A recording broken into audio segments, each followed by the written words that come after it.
Hello class, and welcome to this week's video review of Saving Languages Through Korean Soap Operas and Making a Visual Argument, the student designed diversity posters.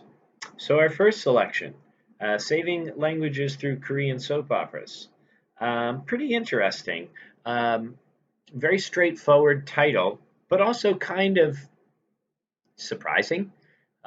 Saving language through soap operas, right? But again, I think the essay does a good job of proving the point of how the translations, right, into all these different languages have helped people retain a sense of culture, right? And just because you may take on a second or a third language does not mean that you necessarily have to give up the culture and the practices that come with that language in addition to that language itself. Um, I like how it's a shorter essay. So if you kind of turn to page 598, paragraphs 11 and 12 as they wrap it up towards the conclusion. Because remember, right, your intro makes a point, your body paragraphs support it. Your conclusion should do what? Repeat the point, review the support, and reflect on the prompt, the bigger picture. So let's look at these last two paragraphs and see how they're doing that. But, right, notice the Rogerian strategy of paragraph 11, looking at both sides of it, because remember, everything's an argument. You have to look at both sides and be Rogerian. But there are still a number of challenges associated with this kind of preservation. Some communities in which endangered languages are spoken don't have access to reliable internet, which makes it hard for them to participate. A full two-thirds of the world's languages don't have a written form, Harrison says, which makes subtitling difficult. And translation is hard work. It takes hours and hours to translate a single episode of a television show. Skylakovev has assembled a dedicated team of volunteers, but people finding who are willing or able to put the time in can be difficult. Sorry, I think I mispronounced the author's name. Forgive me. 3. Counter-arguments. Rogerian strategy.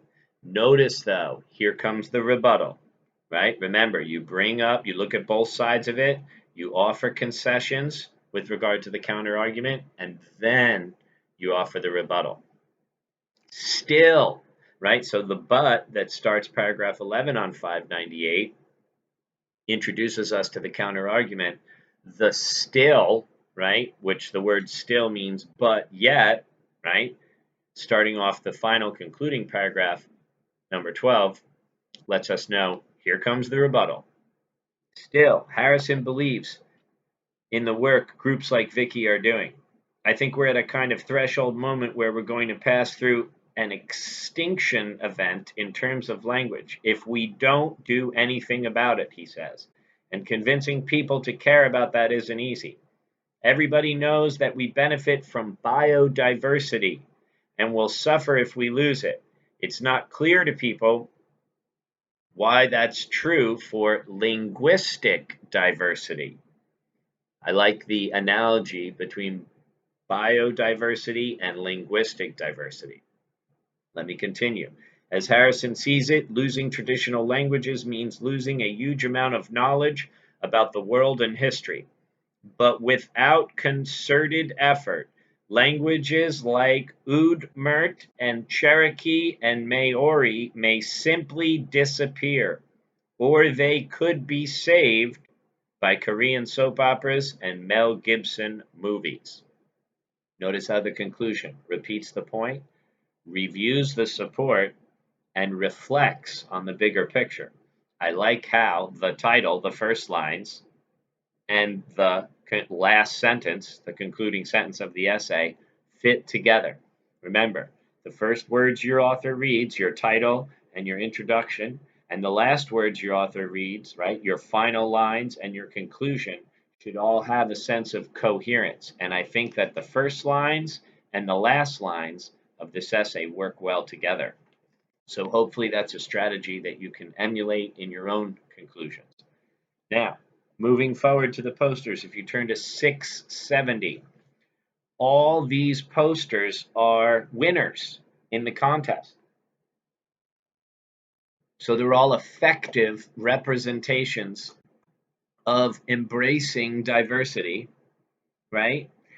Much like our essays are all effective representations of academic arguments. Remember, it's not just essays and articles, it can also be visuals. And these posters do a good job of what? Making the visuals and the words work together. They effectively use pathos and logos together. Now, they're also student designed, so they're using ethos. These people have a credibility in the topic that they're creating the posters about because they're students, right? Notice the titles of the posters, just like the titles of the essays, are reflective of the purpose. And many of them, right, have figures of speech, such as the first one, page 670, diversity. Talk about it, be about it. That repetition of about it, for emphasis. That's what figures of speech do. So you have that parallelism. When you repeat words in phrases for emphasis, that repetition helps the reader remember. The second one on 671, unity within the community. You have the rhyme, unity within the community. Rhyme is an effective figure of speech for repetition, right? Because you're repeating the same letters and sounds. And when you repeat vowel sounds, it's assonance. When you repeat consonant sounds, it's consonants.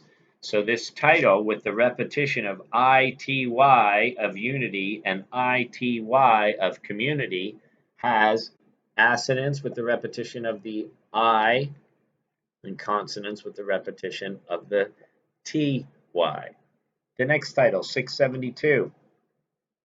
We all come from different walks of life. Well, that's a figure of speech, right?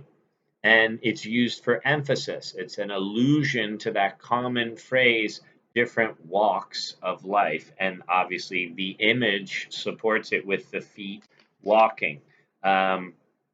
Just like with the first two posters, the images, the colors, the layouts, the words on the posters all support the purpose of the title. And all of these posters are meant to embrace and celebrate diversity. On 673, we have the fourth poster.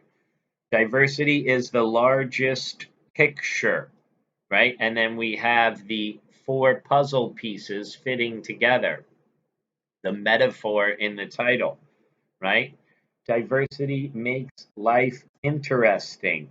Now, page 674, the next title, right? We have the zebras that all look the same, yet one of the zebras has spots instead of stripes. The whole idea, that's a very straightforward title, but it's also cluing the reader in to the focal point, to the purpose. That, do we want an interesting life? Absolutely. Diversity makes life interesting. And it's got that example of the zebras.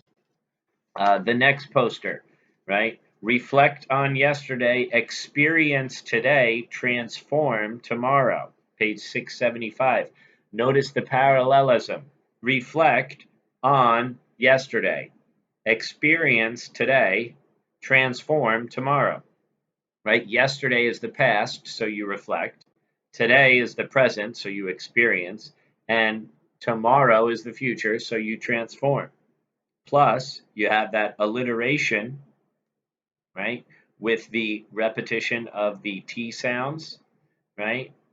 So, another effective title, and the visuals work with the different colors and the different birds and the different lines. And I like how the phrases get bigger. Again, the layout, the imagery. So when we talk about pathos and appeals to emotion, right, visuals can be very effective to kind of make us like something, or hopefully make us like something. But again, the logic has to be there as well. So when we look at pathos with visuals, we look at images, layout, colors, shapes, right? In addition, obviously, to the words themselves, which are the logos. Last but certainly not least, our last poster: don't ignore diversity, embrace it. Wow, very straightforward. You are not colorblind. I like that, how it's in the circle there with that kind of negative space, and the title of the poster, you are not colorblind, right? It's a play on words, right? Because colorblind means you can or cannot see colors, right? Or colorblind would be you cannot see the differences among colors, but because color has often been a substitute for race, right? This whole idea of, right, embracing diversity is very clearly present in that effective title and the words on the poster, as well as the images, just like all of them. Hopefully this was helpful. If you have any questions, call, text, or message. And thank you for your patience.